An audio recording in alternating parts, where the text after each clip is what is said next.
Today's, or should I say tonight's Becoming Swedish, comes to you from the land of the midnight sun, in Sweden's most northern city, Kiruna.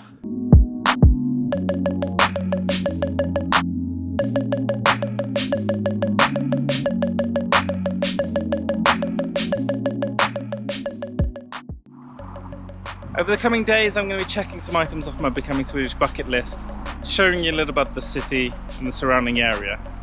But if you visit Kiruna, there's one thing that is unmistakable that you cannot miss as soon as you arrive.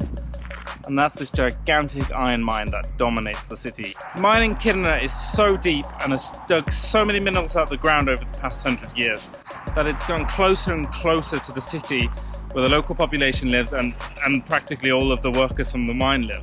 And the town has started to subside.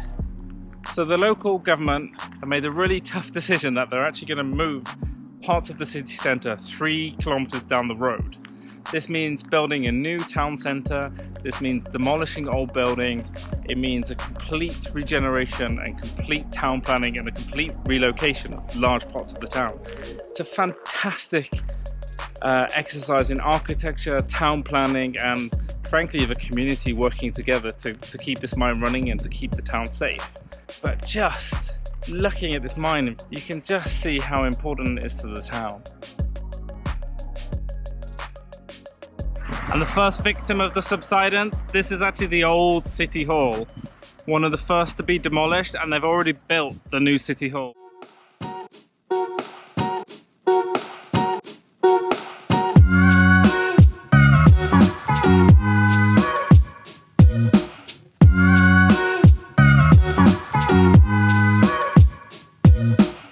Welcome then to the new city centre in Kiruna.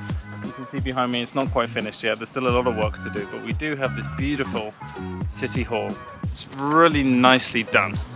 And the architect said when they built it, they want people to see the building and have people say, that's Kiruna. And I think you'll agree they've definitely succeeded.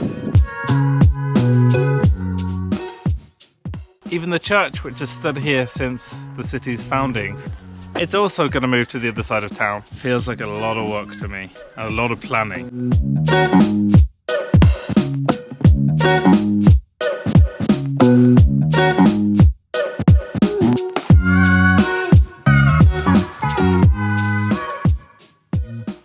Just west of Kiruna you have the Skandies mountain range. I've just driven here now to Nikkaluokta, where the road ends and the trails begin.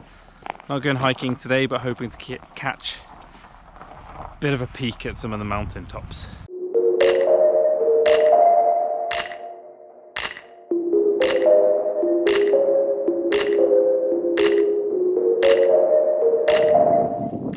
Just a short drive outside of Kiruna, you have Riksgränsen, the border between Sweden and Norway, and it's beautiful here. Just clambering up the side of a mountain that I parked at the bottom of, because there's something that I've never seen in July before up here. Never. Look! Snow in July! This is pretty exciting for someone that comes from England and you barely even see snow in December. This is Becoming Swedish, bum sledging in July. Alright, that was just a quick stop off at the very windy Riksgränsen. I've got really wet trousers now from the ice.